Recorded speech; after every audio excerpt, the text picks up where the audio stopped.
Seems to me that might be Hobdoll taking the cut through. Here we go. He's going to close in on Silva. He took the cut through on the corkscrew last time too. Is he going to do that again here? Let's see, he's awful close to Silva. Silva goes a little bit deep. He is going to cut right through, comes in front of him, but he's a little bit out of sorts. Car manages to get itself back together, and Nico Silva tries to cut back on him, gives him another little hello, sneaks inside, down into turn 10, and makes a pass. I can't remember the last time I saw a pass into that turn. It's going to take a brave move for the four chicanes here. No side-by-side yet from Sanchez. Trangarade will have to hold on through a tight section. White flag coming to checkered flag now. Sanchez needs a big corner exit here. Hard through the corner towards the final chicane. A slide for Trangarade. He hits the turtles. Sanchez with the pull. Side by side, they all slide. Trangarade wins it. My goodness, what happened? Is that going to be enough to counteract anything? That's a battle for the lead as well. Frisha trying around the outside now. He's going to try to hold it out, but again, Paulie Partonen able to hold it out. Oh my goodness. And in the back, you can just see that is Juan Costa looking out of place, trying to get on the inside of Jukka Talonen as they come around side by side and just shoved out to the grass. Thomas Simon has struck. He struck again, the second time in two corners.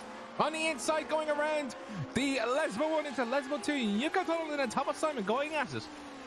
As we jump back to the car number 66 in ninth position, that is going to be Steve Way, looking to make the move on Alexander Wilfred on the outside, making it nice and tidy. Hold on to your hats, come on. Don't do it now, gentlemen. It's still a bit too early. Oh, on the inside, still holding. So he's hugging the inside curve as much as he can. Steve Dwyer on the last corner of the last lap makes a move and overtakes to take 8th position.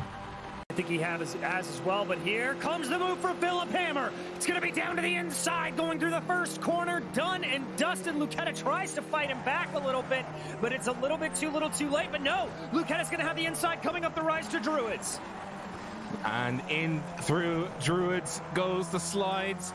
Philip Hammer's not able to make it effective on the outside, but on the inside.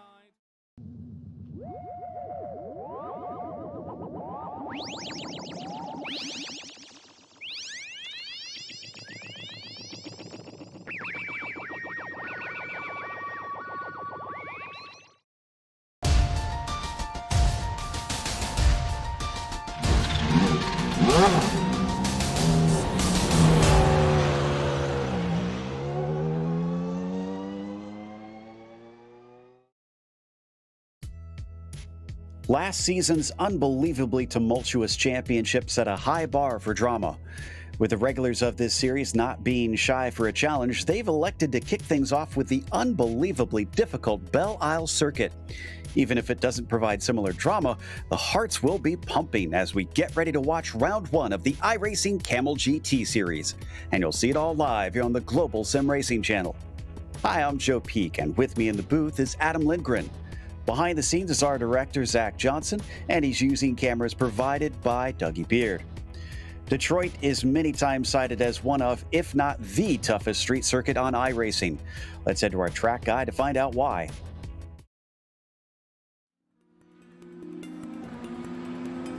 Welcome to the Belle Isle Street Circuit. Situated in a beautiful park on Belle Isle itself, it rests in the Detroit River, sandwiched between the Motor City and Canada. With it being in the far north of the Midwestern United States, as you'd expect, harsh winters make this a bone-jarringly bumpy track. It's most known for IndyCar's yearly visit, but has also seen IMSA hold rounds here lately. The 14 narrow corners only add up to a mere 2.3 miles in length, but it can tend to feel like a lot more just from the sheer stress of keeping your car out of the walls. Runoff is non-existent in the majority of corners, so mistakes tend to be punished with race-ending damage. The dangers include the tight and twisty fountain section with its rapid-fire set of bends, and the frightening turns 12 and 13, which end the lap with 2 swift kinks. However, the most notorious spot on the track is the exit of Turn 2, made famous by collecting the Corvette pace car into its hungry walls one year. The first 2 turns are a quick chicane, so the extreme change of direction, plus the rise in the track as it crosses over a creek, means grip and balance can disappear in an instant. While the setup of the car can sometimes help lessen the annoyance of the bumps a little, what this place all comes down to is driver skill and daring. Precision will pay off with the close proximity of the barriers. While it isn't a stroll in the park for drivers, fans get to enjoy the beauty of the scenery all while watching some of the most thrilling racing an American street course has to offer.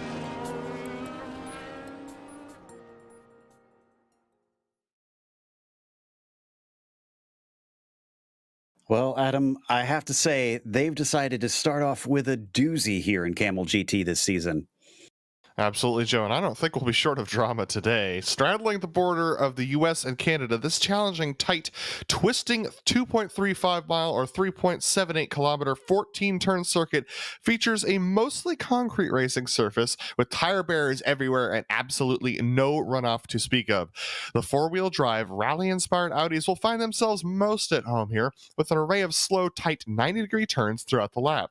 Where they will struggle will be through Casino Way, the Fountain section, and turn 12 and 13 onto Sunset. These faster, longer turns will induce the dreaded Audi understeer with no runoff to save you. You could lose heaps of time on those straights that follow if you get those corners wrong. The Nissans, well, everything around here is hard for the Nissans. With how bumpy the track is, it's hard for the monowing GTP to keep its feet on the ground, and the dreaded over-eager turbo can spin up the rear tires quickly off of sharp corners if you're not careful. Multi-class here around here is always a challenge. The Nissans have to be patient behind the Audis through every technical section, but by doing so, you can lose 3 seconds per section if you're not careful. Add to that one of the widest lap deltas between the classes for the year, and the fact that it's the first round and 54 drivers have registered, and you've got a recipe for some frustrated drivers and epic accidents, Joe. No doubt about that. Well, right now, the drivers are in the midst of the qualifying, but we're going to go through our points at the end of last season. Now, and the GTPs, it ended a little bit far apart comparatively, almost a whole win's worth between Haycox and Sintez Galindo. Aitor finally getting his first win on the broadcast here on GSRC. Fabian Jungbluth following him up with Ove Trangrade, eventually falling down to fourth. Just couldn't seem to get consistent, always ran into trouble. And Laust Olsen rounded out your top 5. The real craziness all the way down to the final round was, of course, in the GTOs, Adam. Yeah, and actually, this point standing doesn't even really show it. Nick Mecanos finished 10 points ahead of Nils Kor and another 3 points ahead of Hideki Koivisto, so 13 total. That was actually a lot closer going into the final round. They were separated by 1 point going in. So very interesting for those top 3 for sure. Jamie Hamill-Smith fell out of grace in the final round, down to 26 points behind Nick Mecanos, only 13 behind Hideki Koivisto. And Ben Lafter rounded out the top 5 with just a really poor starting position. He couldn't climb his way back to the front, but it was really, really close up there for the GTOs for the final round. But Nick Mecanos finally came home with the championship. Now, for today's race, it's pretty standard fare, other than it is quite a daunting challenge. It's a 40-minute sprint race that they'll be running. It is open setup in this series, and they don't have a spare car, remember. So if they get any sort of damage, they're going to have to come in and try and get that repaired. And they also have some incident limits. Not sure if that's really going to be as much of a problem here today, just because drivers, of course, will be having a heck of a time trying to keep the thing clean. And if you get any sort of damage, it's likely to be heavy enough that you will be out of it. We got a few drivers that are trickling in, and it looks like Antti Lepisto has the provisional pole over in the GTPs. He's come back with a vengeance after a brief time away, and Hobdoll looking pretty good now that he has returned once again to the GTOs. Yeah, he was very, very quick in the GTOs last time he raced them, took the win. So here he comes back into the GTOs. But look at this, Yuko Leskola and Esko Letaniemi up to the top of the charts. Yuko with the pole, Esko currently in second, a full second behind though. So it looks like those second laps might be quickest. Yeah, it's not too surprising, although it is relatively warm out there today at 98 degrees Fahrenheit here in the middle of the day in Detroit. So 37 Celsius for our metric, folks. It is definitely going to be a tough one. In fact, I just saw Hobdoll hit the wall, so he's done with his second lap of qualifying. He's not going to be able to do higher than fourth as he's been shuffled down. Iamaki goes to the top of the GTPs with the Finns continuing to show their dominance. Absolutely. We'll see whether Anti-Lapiso can set a better lap as he crosses the line. The answer is no. So Arno hangs on to current pole at the moment. We got Ferran Esgrau coming around. He's just crossed the line, and so is Alex Millward. Can Millward improve? The answer is no. Aitor Sentes Galindo actually improves. There's Millward's time coming in. He's able to get into third. Yuko Leskala has the pole right now in the GTOs. Letaniemi is going to follow him home. This is Yuko on screen out of turn 14 around Sunset Drive, and the second lap for him is going to be quicker, 27.5. And let's see what Letaniemi. Phil Lake actually just jumped into second as well. So Esco down and across the timing line. Second lap at 30.5. That is slower, unfortunately. Yeah, great time from Phil Lake to jump up there to second. Awesome to see him back in the series once again. We know that he's had some bad luck in the past couple of seasons, but he's jumping back in, and he's going to tackle this one more time with 54 cars around here. Look at Pablo Suarez, currently 14th on the timing standings. He's going to come across the line next for the GTPs, and he crosses the line, and that is going to be faster by quite a bit. Almost a full second faster, puts him up to 9th position. I'm still seeing a number of drivers that have not set a time yet as well. So I think some are going to be having to start from the back, which honestly might be better if they can find themselves some space. Ian Haycox on his second lap, able to go down to a 29.4. And that is good enough, looks like, for about sixth place. Yeah, absolutely. And yeah, there's about 10 drivers there's 9 drivers that have yet to take a time, and that might just be part of their strategy, actually, as we're looking at Javier Mosquera, who has yet to set his time, going now through onto the back straightaway. But yeah, I mean, around here with 54 cars, you can expect some chaos at the beginning of the lap, but you might think, oh, I'll just start in the pits and avoid it. But actually, if there's a big bottle up in the fountain section, for example, on the first lap, if you don't wait for like half a lap before you start, you can find yourself in that bottle up. So you got to be really, really careful on when you decide to go. If you're going to wait in pit lane, you might think to yourself, well, I don't want to get lapped, but I don't think you're going to have that problem. And also, just surviving around here might net you a top 10. We've seen it before with the GTPs. So, Javier Mosquera taking a spin, so he's not going to complete his lap. So that leaves Guillotero, who's going to come across the line. Is he going to be able to set a representative lap time? The answer is yes. And Guillotero goes up to 22nd, but he still has his second lap to go. We don't have that much longer in the session, though. Matthias Hobdoll going to be the next one to cross the line. Currently sits in 5th in his class. Second lap does not count, unfortunately, so he's done. Looks like Andre Schumacher also had his second lap deleted, which means only Guillotero is out there, and with no time for him left, our grid is set. So let's go through that starting order because we got a few to get through here. Ardo Iamaki is on the pole with Antti Lapisto next to him. Alex Millward will start from third. Hugh Haycox began last season with a bit of bad luck, and he is going to start from fourth. Let's see if he can avoid that today. Ove Trangarade P5 and Aitor Sentes Galindo in sixth. And it's Ferran Grau in seventh, followed by Fabian Jungluth P8. Next row has Pablo Suarez to the inside and Xavier Sanchez to the outside. Isaac Snyder, one of our onboards here today. We'll get to him later. He'll start from 11th. Laust Olsen in 12th and Martin Kreitrig P13. Then it's been Laughter in 14th, Doug Cloud in 15th, and Zovazzi on the outside of that row. Mike Reuter starts P17. You've got Robert Plumley to the right-hand side of him in 18th, and it's Nicholas Morelli in 19th and Gabbiani 20th. John Cope starts 21st. Guillotero starts 22nd, Keith 23rd, Ferrer 24th, and Porter 25th. A lot of drivers that didn't qualify in the GTPs: Mosquera, Biao, Peak, Phillips, and Arribas. Then we've got Yuko Leskala on pole for the GTOs with Phil Lake in second. Nick McConnell's going to start off third with Esko Letaniemi fourth. Fifth, Matthias Hobdoll. Ian Haycox is sixth. Milan Arnozzi seventh. John Olsen lining up in eighth with Roman Pavlowski coming back to the series in ninth. And then we've got Hideki Koivisto lining up in the top 10. Then we have Mark Ole, who's going to start off in 11th position with Jamie Hamill-Smith in 12th. Franco Scurry 13th, Mika Tupela 14th. Thomas Bartfai is going to start off in the 15th position with Harry Weir 16th. Javier Del Olmo starting off in 17th. Andre Schumacher 18th. Matthias Matthew Siegel is going to start off in the 19th position with Megan Cameron, rounding out your top 20. After that, we've got Oren Laskin, our last Audi driver to set a time, with Carlo Fonseca, Pablo Rangel, and Michael Haynes, rounding out your 24 car Audi field and your 54 car field for this race. My goodness.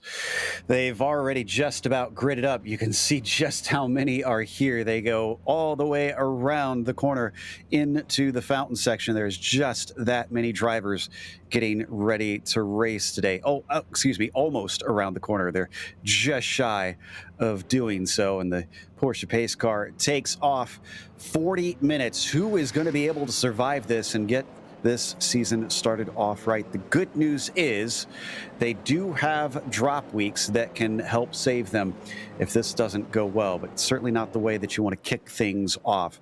Waiting for the pace car to peel in with Ardo Iamaki at the top, and the green flag is out. He goes immediately. It's already a challenge to the inside of Lepisto as Millward tries to see if he can get a move done into the opening chicane. No dice there. What about over the bridge? Are we going to get a clean start, or are we going to have a mess? So far, so good through the first part. Let's head off to the GTOs. There's more or less a standing start for the GTOs. Yuka Leskala and Phil Lake running away right now from Nick McConnell, who had trouble over the inside curve of 15. But now we have Yuka Leskala and Phil Lake running down towards the first turn. We have a couple of drivers who decided to start from the pits who are lined up ahead of them. Here comes Yuka Leskala down, and Phil Lake's going to follow him through, but it's a battle for third place between Esko Letaniemi and Nick McConnell. Esko trying to look up the outside and is able to do so against Nick McConnell. He's going to make the move. Mukanos in fourth now after that one. Amazingly, it looks like we've got all the GTPs through Central Avenue in turn 3. I'm trying to see if we had any issues with the GTOs, and it looks like they are clean as well. Good signs, but it's not over yet. And there it is right there. Our first incident coming into the fountain section. That's Nicholas Morelli and Don Peak who had a coming together, and now they've got the Audi field starting to come through, so Don Peak's gonna have to get moving, otherwise he's gonna get caught by the rest of those Audis. Looks like he was able to get rolling eventually. The 3 cars, I think, even involved in that. He is just in front, unfortunately, of Esko Letaniemi here at the lead of that group. Hopefully he can keep the pace. No, excuse me, just behind the top 2, I should say. It looks like Phil Lake and Yuko Leskala in front of him. And in fact, is he pulling into the pits? Yes, he's coming into pit lane for some repairs. Yeah, unfortunate for Don. He has to come into the pits for some repairs after the first lap, but we can see a lot of that actually happening right now. Esko Letaniemi is actually very slow through turn 1, but here we see a nice battle there. This is for second position between Antti Lepisto and Alex Millward. Millward absolutely up the rear wing of Lepisto as they come onto the back straight. We also got a lot of wheel spin there coming along the strand off of turn 6 down into the fountain section once again. Neither one close enough to try and attempt into there. Of course, it could be pretty sketchy trying to get the pass done, but it's one of the few places that is available to the drivers. Out and on to Sunset Drive now. Still being led by Ardo Iamaki. Seeing if he can keep Lepisto behind. He's got a handy gap at this stage of about 1.5 seconds. Looks like Nick McConnell is going to make a move on Esko Letaniemi heading into the fountain section. Esko actually blocks him going into the fountain section, so Nick McConnell has to stay behind. We're going to stay with this GTP battle at the moment because they're about to hit the front straightaways. Ardo Iamaki sets the fastest lap. Not too great of a surprise there. And this is all before they hit any sort of lap traffic from the slower class. And that is really going to throw the cat amongst the pigeons, breaking down into turn 3 once again. Sorry, Nick McConnell's had a misshift and got rear-ended by Matthias Hobdoll. That's allowed Ian Haycox to go through. This was a scary moment for the Audi field. A misshift can cause a lot of problems. Absolutely. Coming along Sunset Drive once again, down and across the timing line. Haycox now finds himself up into 4th place here. Looks like they're starting to lose touch in a big way from the top 2. Look at the gap between them. We're only on lap 3 here. Oh, we've had an issue with Alex Millward. Millward has had a wreck going into the braking zone for the fountain section. And unfortunately, that was all his own doing. Didn't get any contact, just slid wide, went broadside into the tires, unfortunately, and he falls way down the order. Looks like all the way to 15th. Yeah, this is a big issue for him, and unfortunately, just a little bit of dust and cobwebs. Really, this is not the most welcoming track for those who haven't driven the car in a little bit. So, Millward, we know he's been practicing, but the pressure of this field is really adding on here. Take a look at that. Millward down on top speed now. I'm not sure how long he can sustain this. This is just a race for survival for him at this point, I feel like. Yeah, he's going to be susceptible to anybody who gets a decent run on him. He is dropping off the back of Doug Cloud easily here along Central Avenue. Behind him, a little bit of a look with Robert Plumley, and actually put Mike Reuter off the line and allowed Gabbiani past in the number 32. Nice move there as we watch the 47 in front of them continuing on. Just behind them, rather, Mike Reuter able to gather it up, and he's on to the back stretch once again. Yeah, with the temperatures we're seeing today, Joe, I'm a little concerned for those drivers who are really attacking this course right now, especially in the GTPs. Seeing a lot of wheel spin from drivers as we see a nice move there. Oh, there's Alex Millward just getting eaten alive by the field right now. But if you're tackling the course this hard at the beginning of this race, you don't think that 40 minutes is a long time, but the concrete can really generate a lot of tire heat. So you got to be really careful about retaining those rear tires for the rest of the race, because if you start spinning out, especially on the entry to the fountain section where you're turning while braking, it can be a real issue. They're starting to catch up to the tail of the pack, but this is towards the front of that group here. Letaniemi sending it into the fountain section as the mid-pack now in the GTOs starts to pick up pace. A little bit of a fight here with Pablo Rangel trying to hold off Veer and Fonseca. Absolutely, Rangel trying to do the best that he can to hold off those drivers, as he's down in 18th position right now. So just quite a few drivers who have really struggled at the beginning of this race in the GTOs to really get them going.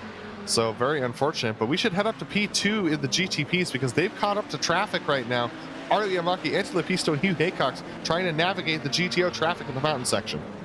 Indeed, and our current champion, Hugh Haycox, is going to go on the outside out of the fountain section, but he's going to get plugged in, somehow finds some space, breaks deep, and gets himself up into second.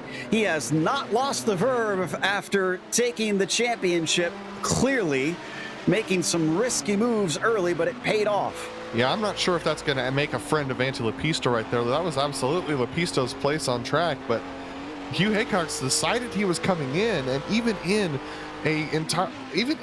one of these unibody machines, he decides to just stick the fenders out and move him over.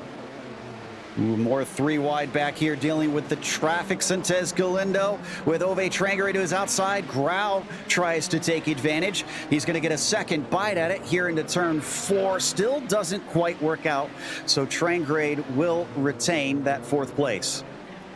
Such good battles all over the track. I report that Fabian Jungbluth had an issue getting into the back of a couple of other Nissans going into the fountain section. He's now in the pits for major damage repair. He's probably out of this race. Already starting to see attrition rear its ugly head, and we're only 8 minutes into this event. Still, the fight continues on for the 4th place here.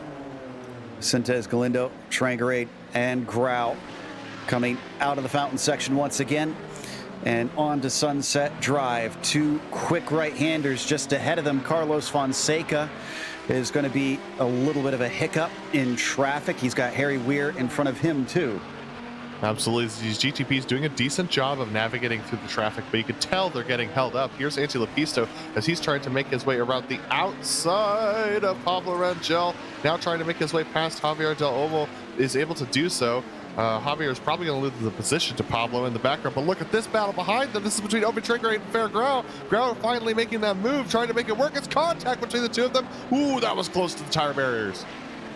Just manages to sneak through, so Grau now finds himself in 5th place, just behind Sintez Galindo.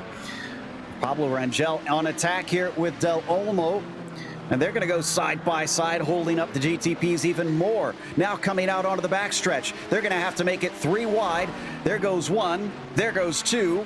All 3 of them manage to make it through as this battle carries on. Del Olmo is going to almost get into the outside. In fact, he brushes it, and Rangel takes the spot because of it. And look at that, Del Olmo came across on Laus Olsen. Laus had stuck his nose in. Del Olmo thought he could make it through, but everyone's still going the right direction somehow. Del Olmo just bounced off the wall a couple times. That's very lucky. That could have plugged up the track and started a complete stoppage. Thankfully, that wasn't the case, but Javier, unfortunately, falls down a number of positions because of that. You can see how they're having to get just completely out of the way of these cars. Going offline around here is probably not all that fun with how close the walls are, but thankfully no contact. Not at all, and the traffic is just getting more and more chaotic. The cars are pretty evenly spread out around the second half of the circuit right now. It's just the front straight, the first half of the circuit rather. It's just the back straightaway that's pretty empty for these drivers. Take a look at this move around the outside on the 7. Here we go. This is Isaac Snyder and Javier Sanchez. Can't quite make it work. Nope, he's going to stay behind that number 7 for now. Through turn 5 on to Picnic Way. A short blast, but treacherous in so many ways. Thankfully, they keep it between the walls. And Cameron is just ahead of him. He's going to get a lucky break that they can easily go by. And P1 of the GTPs has closed a lot. Hugh Haycox has closed the gap to Ardo Iamaki in the traffic and is now trying to make a pass through the fountain section. Very close stuff between those two drivers as they're having to navigate past Nick Macanos, 7th, and our current championship defender in the GTOs. Hugh Haycox gets held up and he spins and hits the inside wall. That's major damage for Hugh Haycox. Let's see if he decides to duck into the pits. No, he's going to stay out. Wonder if we could get a camera angle to get a look. There it is, right there. That's a lot. It's a lot, but I think it looks like the car's handling okay. The question is, what's his straight line speed? Well, we're getting to find out right now what his straight line speed is, up past 150. Looks like the car's faltering a little bit. 160 before braking zone. We have to compare that to some of the other GTPs. And Lepisto decided to back out of it too, so he didn't really want to risk it. I guess he knows that if he is limping, he's going to get plenty of opportunities to take that second place away. He doesn't need to make a risky move. Yeah, Hugh's down, Joe. Antti had to lift to wait for Hugh to get into the corner there, into the twistier section. So, unfortunately, that's going to be an issue for Hugh Haycox for the rest of the race. Now, he can survive and get a good finish, but it's going to be tough for him. It's going to be all about navigating traffic. Good news for fans of Don Peak. He's one of those that who got caught up in the incident early on, but is back out and trying to get whatever points he can from here as we watch our current champion try and hold on to this podium here today, going by Ian Haycox, his father, briefly, and that's actually very helpful because Antti Lepisto is a little caught behind him. Absolutely. So, as they keep navigating their way through traffic, it's going to be very interesting to see whether or not Lepisto can make his way past Hugh Haycox. It's going to be a challenge because of all the traffic that we're seeing around here, but fortunately, they're passing the front runners in the GTOs, which we haven't talked about that much. Hugo Leskola has gotten off to about a 2.5 second lead over Phil Lake. Escoletaniemi another 7 seconds back. A bit of a battle forming in 5th in the GTOs. Hobdoll and Arnozzi are very close together. In fact, Hobdoll has a little bit of a look. He's sporting some damage on the front of that Audi, so he's clearly had a little bit of a touch somewhere along the line. They have to deal with the passing, the lapping GTPs now. Ove Trangrade in amongst them. Should get a nice spot here to try and go by. Absolutely, and it looks like the 5 has a little bit of front end damage there. That's Matthias Hobdoll who has that damage. Still making progress on Milan Arnosi, but that front end damage. Oh, Milan takes it a little bit too deep. This is an opportunity for Hobdoll. Hobdoll trying to make around the outside. They're going to be side by side going through the fountain section. This never really works that well for the person on the outside. Matthias is going to have to back it out and try and do an over-under on Milan Arnosi. Here comes Laus Olsen to join the party here behind them. He's got Javier Sanchez and Isaac Snyder tucked in behind him. He can't wait too long. Absolutely. I'd love to get an onboard of Snyder watching him have to deal with this. Opportunities will certainly open up in this traffic if he wants it. The 25 currently sitting behind as we hop on board with him. Let's see what he does. There's one of the slower cars. He pokes his nose as a defensive move from the number 7, but Sanchez not going to let him have it. Contact. Oh, yeah. And unfortunately, traffic just not working well for Snyder. Yeah, and that was a very slow JTP out there. I'm not sure who it was who was just hanging out on the outside of the corner. But look at this. Isaac Snyder absolutely having to navigate and cut through this traffic. Fortunately, he's gotten by the thickest parts of it. He could rattle pretty freely at this point. Unfortunately, it was mascara, and he doesn't need a handkerchief anymore because he stopped running. So we continue to ride on board. Oh, and look at that late dive to the inside, having to pick a side. Thankfully, they're able to get through. Sanchez still dealing with Snyder, poking right and left, and no pass. No pass that time. Javier Sanchez makes a little bit of contact with the outside wall there. Isaac Snyder does as well. These gigantic wings of GTPs are so hard to weave through this very tight course.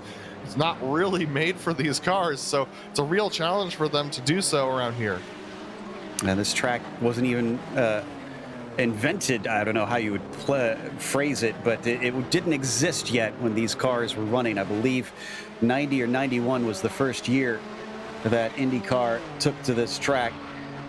And we come on to Sunset Drive once again, seeing Sanchez leading Snyder up and around over the bridge and across the stream. Looks like a great run from Krajcik. You can see him just take a little bit of a line off to the side, but he's not going to take it. Rivas goes through the grass to avoid getting caught up in them. He's a lap down, so he's just trying to stay out of trouble. And Joe, we're already down 10 cars over the course of this race. So we had 9 who didn't qualify, 10 who currently have DNF from this race. So the attrition rate is very high. We're not even halfway through. If I'm honest, 10 is actually better than what I was expecting by 24 minutes to go. So I'm proud of the guys to be able to get this far with only that many DNFs into the fountain section. This has been working out great for Laus Olsen. You can see just how much of a gap he has pulled behind them. Big battles going on. And this is between the likes of Guillotero and Ben Laughter.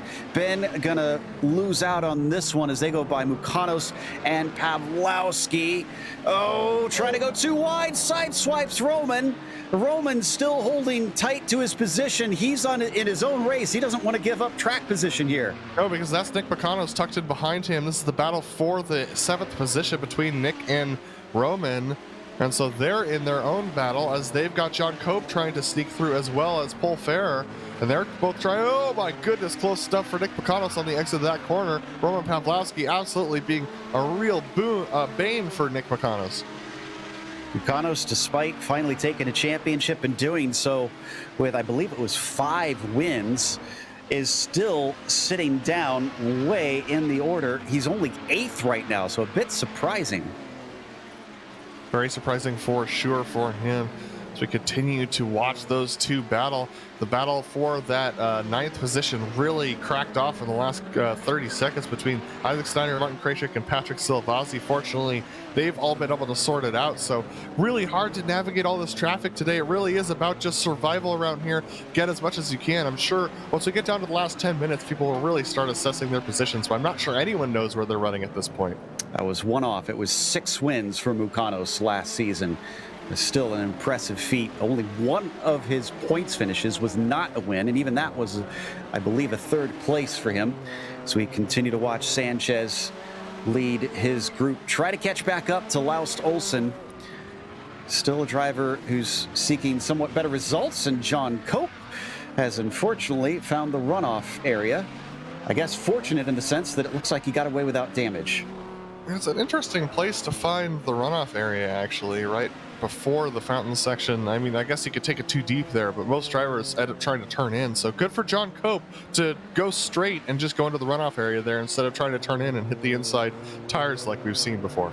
Yeah, that's presence of mind right there. Self-preservation that certainly helped him out. The number 15 is Sintez Galindo with his teammate Grau just behind him. These two have been in flying formation for a bit, but have not been able to run down Antti Lepisto, who's got a pretty handy gap currently.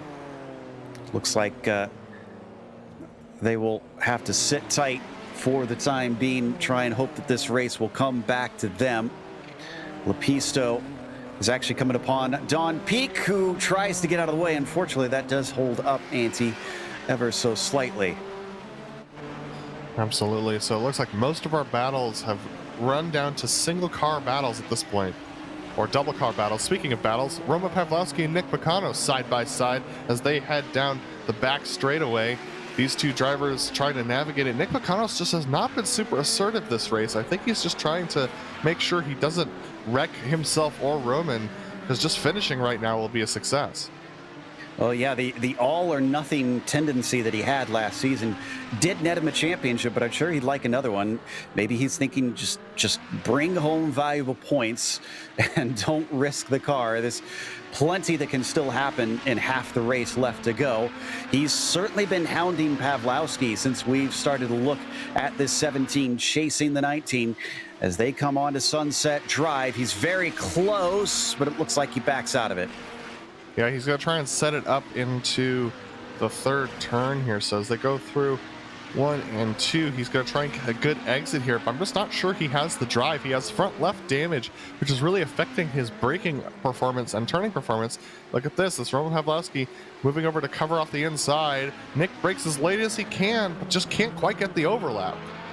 He wanted the over-under, but he just touched the backside of Roman Pawlowski. Behind them, they do have Hideki Koivisto chasing. That is for position, and they're going to be interrupted by recovering John Cope here in a second. And if you haven't seen Roman race before, he's a very wily driver. He's absolutely putting his car where he needs to be. And now side by side once again between Roman and Nick as they go into the braking zone for the fountain section. Roman covers him off again. This time, Nick very clearly backs out of it. Not willing to risk it at this stage. Cope is going to have to play patient behind him. He's not racing anybody directly right now, so he's just sitting, accepting the time loss. I think he can maybe blast past 1. I don't know about 2 here. Oh, he's not going to get either. Absolutely. So once again, those two battling is really starting to hold up one of our GTP competitors. And we have a nice side-by-side battle right now between Javier Sanchez and Ove Trengrade as they go into the fountain section right now. They're able to navigate that fairly cleanly, and it looks like Javier Sanchez is going to have the benefit. Isaac Snyder thinks about looking up the inside there, can't quite get it done.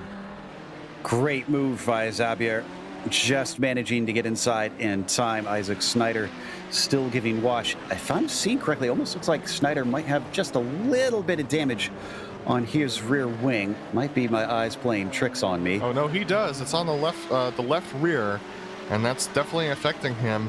If you get out of this race without damage though, Joe, it's a flippin' miracle around here as they start navigating through lap traffic. That was very close for Ove Trengrade as we have Doug Cloud, who's on the outside of the corner there.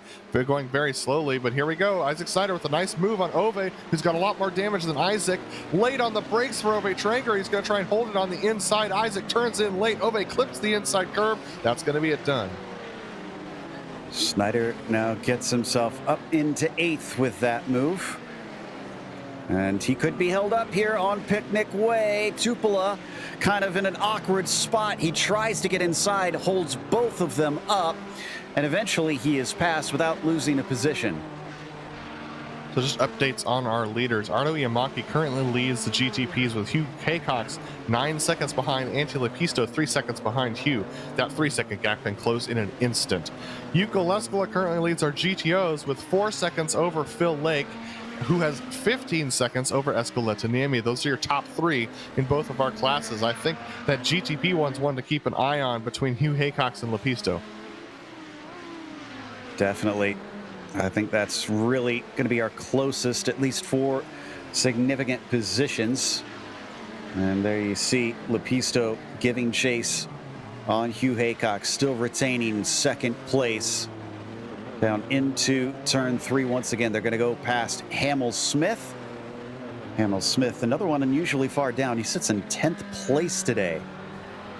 There's a lot of drivers having trouble with traffic right now, and I think that's absolutely becoming an issue for them. I mean, it's been an issue all day, but now we're really seeing the ramifications of some of those earlier moves, and we've lost another one. John Cope in the pit lane right now for repairs, so unfortunately he's had himself either an incident or just enough accumulated damage. Here's a battle between Matthias Hobdoll and Milan Arnosi. This is for 5th in the GTOs, with Ardo Iamaki, our leader in the GTPs, coming up behind him.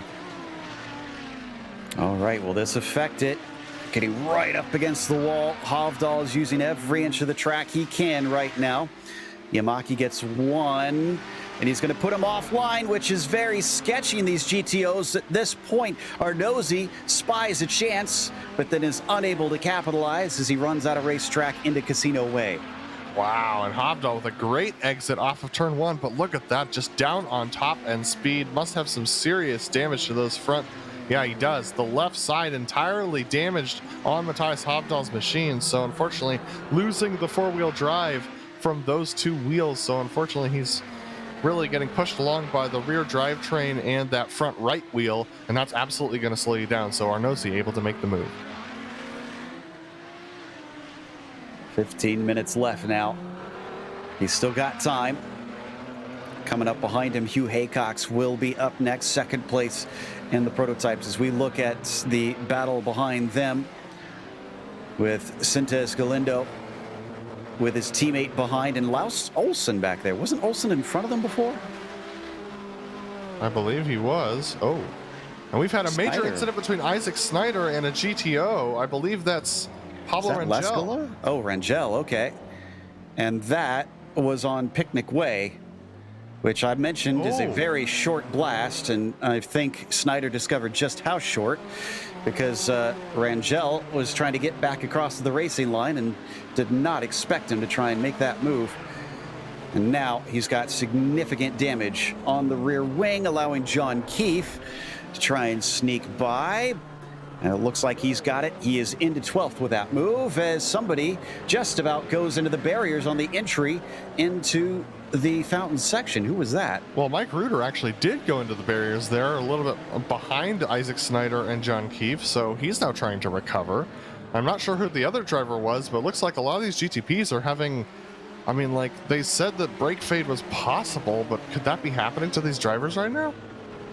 It could. I mean, this is a track with a fair few heavy braking zones, so I wouldn't be shocked if a few of them did not anticipate the wear and tear. And you can see just how much damage was on the rear wing of Snyder's. We come back to the 15th, Sintes Galindo now up into 4th spot, just ahead of Grau. Doesn't go defensive down into the fountain section. They put another lap on Tim Phillips. Absolutely, and as you said, Laus Olsen, I believe, was ahead of these guys, so I'm not sure where the holdup happened for him as they're trying to navigate past, as you said, Tim Phillips and Leonardo Baio. So very interesting moves here, very interesting developments here for these drivers. Laus seems to still have pace, so it's possible he just went off into one of the very few runoffs at the exits of these corners and lost a little bit of time. They've got a little bit of work to do up ahead of them. Matthias Hobdoll, who's slow, that they're going to try and get by, as well as Cam Porter. Things get a little sketchy into there for a moment, and this could open up the window unless they do want to try and follow some sort of team orders. I'm not seeing either one really switch around. So yeah, I think they're just kind of flying until close to the end, as that was almost contact between Olsen and Porter, the lapped car. Absolutely, and here comes Xavier Sanchez out of absolutely nowhere to make this exciting for Laus Olsen. Laus likes a good fight, and so does Xavier, so here we go.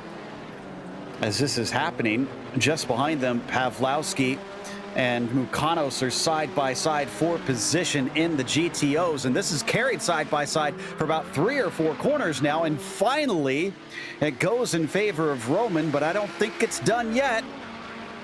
I don't think Nick's going to mind battling with Roman here in this particular race. These two guys have had a fantastic battle all race long.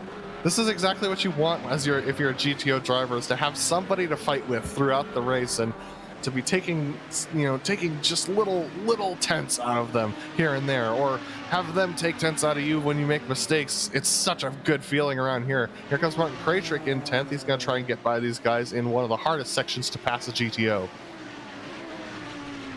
Just not very many long straights, and then now once they do get to stretch their legs, there's a couple fast right-hand kinks. Going to get by Mukanos. Krajcik will split them. That seems like the wiser move through there. Outbreaks him down into Casino Way and lets them be.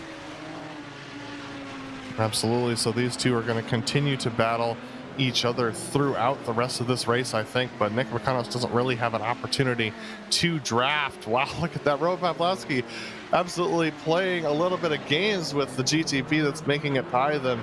Just such tough stuff from these competitors.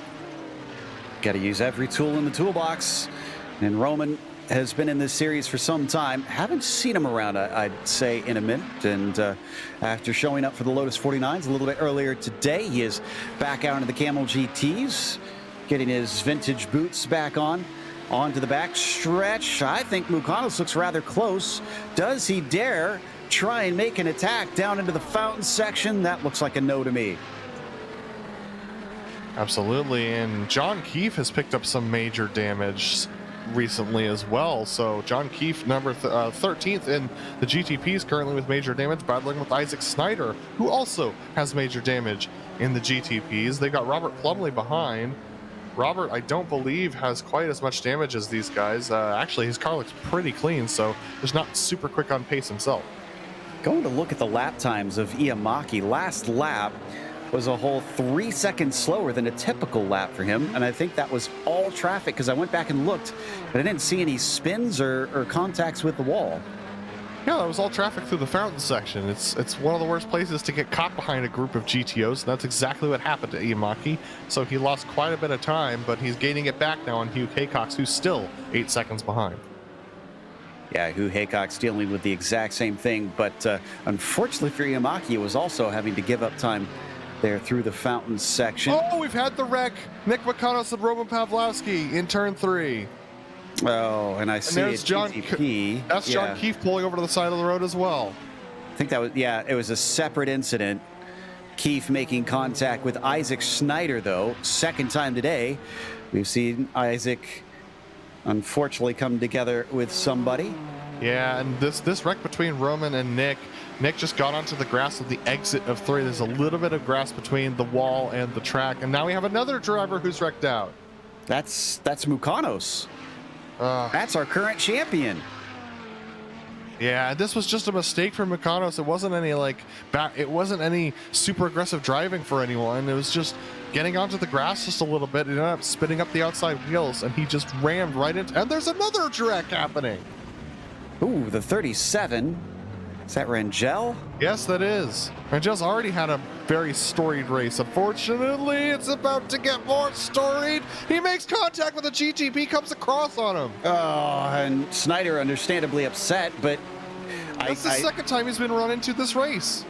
And it was also by Rangel before. Gosh, Rangel's hunting him. Oh. That is a takeout for sure. Well, we'll come back to that later. It is very disappointing to see. But up at the front, thankfully, it's been relatively clean for both of the classes, Iamaki and Leskala. Yeah, Iamaki trying to do his best to extend that gap, and he has another 3 seconds off of Hugh Haycox just in the last 2 laps alone. Hugo Leskala, the gap's closed between himself and Phil Lake a little bit, down to 4 seconds between them, but Phil only has 7 minutes to try and make up the rest of that gap. As they come down into Casino Way, wow, things get tight in there. They really have to know their competitors and what they are doing. They have to anticipate the moves splitting on either side. Sanchez and Olsen somehow coming out the other side. It continues with yet more of our GTOs having to duck out of the way, but no change for position. Grau still holding on to 5th place. Olsen 6th, Sanchez 7th. I know everyone's frustrated, but patience is key around here. Oh my goodness, Javier trying to, oh, he's going to take a late dive on Laus Olsen up the inside as they head onto the back straightaway. He's going to be able to make that pass work. That was very tense stuff. Harry Weir coming on the radio to apologize a little bit here. Is Laus going to try and make a late move? He can't quite get there. Nope, a little too far back for that one. It was a hopeful move, but just a little too ambitious. Down through the fountain section once again, one of the tightest battles we have remaining after so many have been spread apart by this traffic. And critically, that is Leskala. That is our GTO leader. He's going to give space down into the double right-handers, and this will help out Grau immensely. Ooh, that was close between those drivers. Now Grau, yeah, Laskala has to go to the apex there, otherwise he doesn't make it. That's going to hold up Xavier. Here comes Laus also with a head of steam. Is he going to try and make a move into 1 here? Don't think it's enough. It's decent over the bridge, but it is not quite there. Oh, but he's going to take a late dive. He feels very confident on the brakes today and just makes it through. That is confidence in your abilities. Absolutely, and confidence in your competitor that he's not going to turn in on you. And we have the GTO of Carlos Fonseca, who went a little bit wide through that turn. That's going to hold up Laus. Is Xavier going to try and fight him back into the fountain section? I don't think he's close enough here. He needed a much better exit coming off of Picnic Way. And yeah, he's a little too far back, but will he get another bite of the apple? Tupola is in front of them. Guillotero just went by that lapped GTO. He pulls off the left-hand side. Nicely done. And they both ease by. Absolutely, so both of them able to sneak by right there. It looks like, yeah, we've definitely lost Isaac Snyder at this point. Mike Reuter also had a spin. He's still running, but he's down a little bit further in the field. Looks like Ben Lafters had an issue with Don Peak. Well, that was related, honestly, to that incident. He got going. Laughter was, I think, in a fight or lapping Don Peak of some sort, and poor Mike Reuter spun his wheels up just as he started going, sideswiped Laughter, and poor Don Peak kind of, well, he was pinned. Just unfortunate stuff for all these drivers right now. Just a lot of chaotic incidents. We've nearly lost 20 drivers at this point. Actually, I think we have. So, just a lot of attrition today. Indeed. Well, it's almost over, and we'll see if they decide to kick things off. I think I want to say this is the second time we've seen them open the season with Detroit before. I'll have to go back and check the schedules. I believe so, yeah, and it's turned out similarly each time. Oh boy. I would have thought they'd learned their lesson, but I guess if the first one didn't stick, the second one might not either. As we continue to watch Hugh Haycox still in second somehow, but not by a lot. No, Hugh Haycox has about 6 seconds back to Lepisto, and he's about 6 seconds behind Ardo, who's had some major holdups in traffic as well. So with 3 minutes to go, they've got about, well, they might get 3 laps in here. Down through turn 3 once again, putting another lap on Laughter. Looks like at this point, they just need to keep it safe, get it to the finish if you're in the lead. Try and collect those valuable points. 25 for a win in this series. 22 if you come home P2. 20 for third place to round out the podium. And flying down the back stretch. And picking and poking his way through. Paul Fair, who is a little bit farther down, is in a battle for position with Ben Laughter. This is for 15th. Actually, first car is a lap down. Yeah, Ben Laughter's machine is a soapbox at this point. The thing is absolutely beat up right now. Take a look at this side of it. Yeah, he'll have to take the sledgehammer to a few of those panels for sure. 2 laps to go as Yamaki crossed the line just a moment ago. This is coming out of the fountain section now. Watching the number 6, John Olsen. He's trying to hold off Mark Olay. This is for 9th and 10th position, so mid-pack run for these two. Absolutely, these two drivers, they've been fighting all race, just been broken up by traffic throughout the race. Number 35 trying to make his way through, trying to navigate this GTP field as it tries to come through. Let's see whether or not he gets cut off on braking air. The answer is no. Able to split them fairly nicely. All right, working their way along Fleming and into Loiter. The 39, they're in and amongst them. Cam Porter.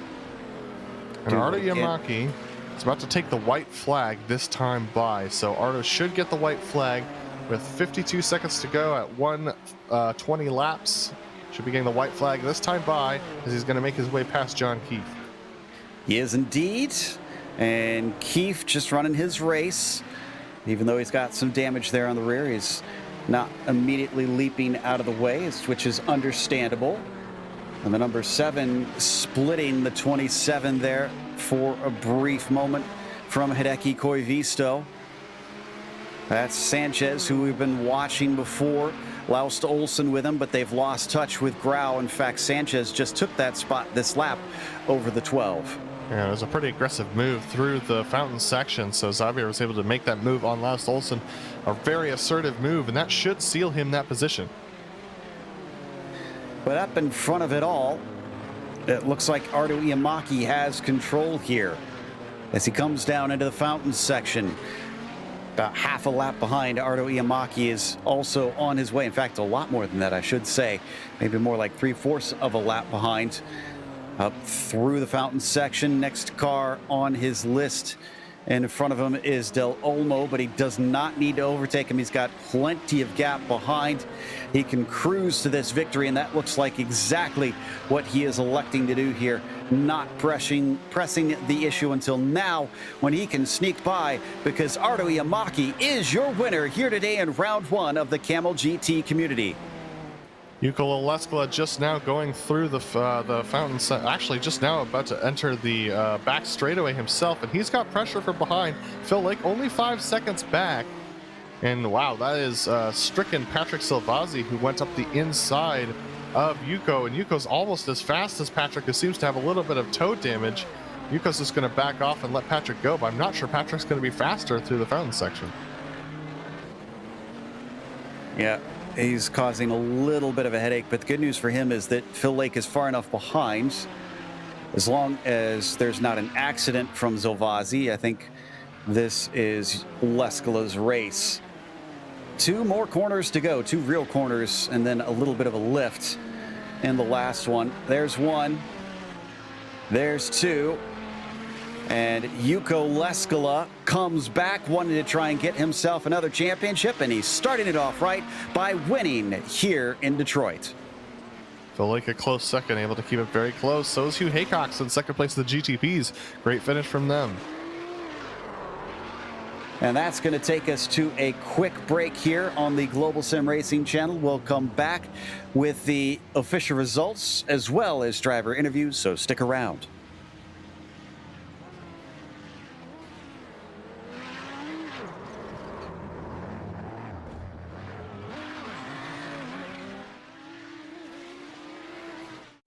This is iRacing, the world's premier online racing game. iRacing puts you in the driver's seat to experience today's newest form of competitive motorsport, virtual racing, all from your home PC. Race virtually in indoor series from NASCAR, IndyCar, IMSA, the World of Outlaws, Aussie Supercars and more. Take on legendary circuits like Daytona, Silverstone and the Nürburgring. Join iRacing's global online racing community and get on track today at iRacing.com.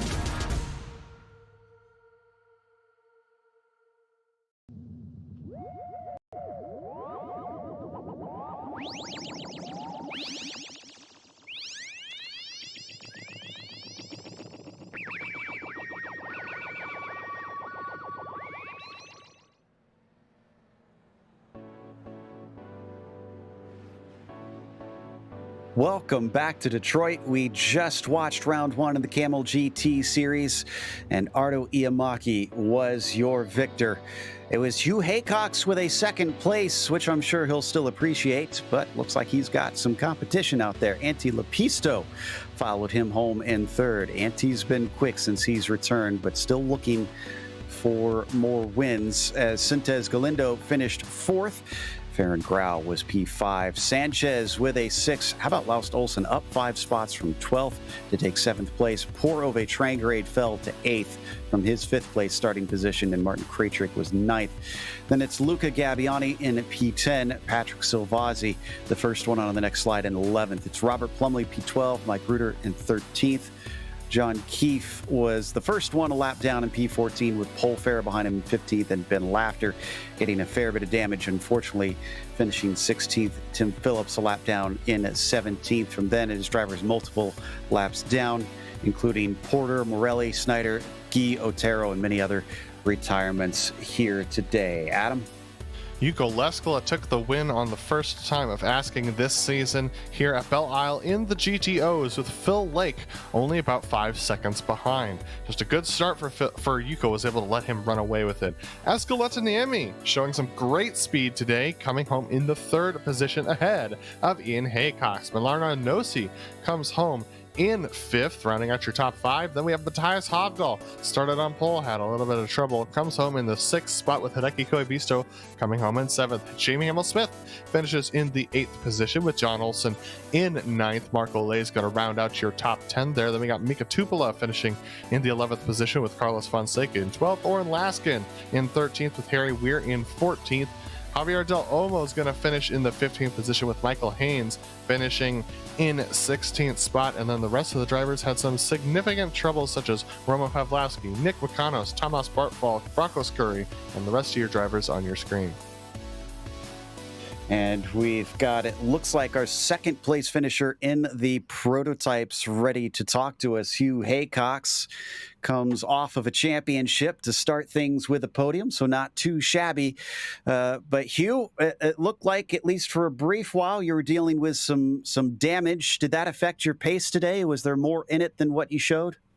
Yeah, for sure. I don't know. I just tried to overtake Nick at a wrong place, and it bit me in the arse, I guess. And yeah, so I was a second and a half down, I think, every lap. That is obviously frustrating, but everybody knows Detroit is a lot about just trying to survive and stay out of the attrition that gobbles up so many. Were you running 10/10ths out there today, or were you backed off just a bit?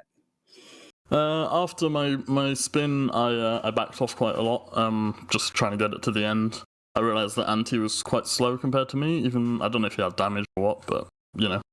And at the end there, I saw that Arto was either damaged or was taking it super easy, so I started to push a bit more. But yeah, it was a good race from Arto, good win.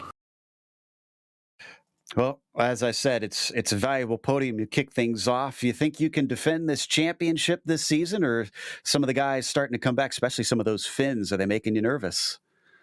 Yeah, they're definitely quick, that's for sure. No, I should be able to defend it. I hope so anyway. If it keeps on being clean racing like this, it should be fun. Absolutely. Well, congratulations on a second place. Anybody you want to thank for today's run? You guys, of course, for putting on a great show. All the other drivers for racing clean, and Debbie for watching every week. That's Hugh Haycox, P2 in the prototypes, which also brings us P2 into the GTOs, as Adam has caught up with Phil Lake. Yeah, Phil, a great race for me today. Very consistent, very clean, staying out of trouble. Must feel good compared to what last season ended up being for everyone. Yeah, it was a bit frustrating, but I mean, it's Belle Isle, and with 54 cars, it's kind of what you expect. It was actually, from my point of view, quite clean. There was only 3 moves that irritated me. But yeah, overall, it was a good race. Yeah, absolutely. It seemed like Yuko just had the measure of you today, unfortunately off the line. And when Don Peake came out of the pits and caused you to brake check through turn 2, that slowed you up a little bit. And was it just kind of, finished at that point? Were you just racing for second, or were you still trying to push to catch Yuko? I was pushing the whole time. He's been fast in all the races through the week. I mean, everyone knows how quick he is. I struggled a little bit with my setup this week. I was chasing an issue that turned out to be my brake pedal was stuck on slightly, like 1 or 2%, which was slowing me down, obviously. So I was trying to find something in the setup to find some lap time, and it turned out it was my brake pedal. So that kind of wasted a lot of my practice time this week.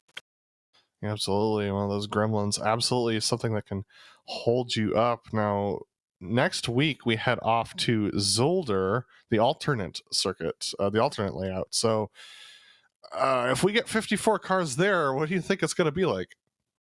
It should be pretty wild. Zolder is one of our tier 3 tracks, so it doesn't come up very often.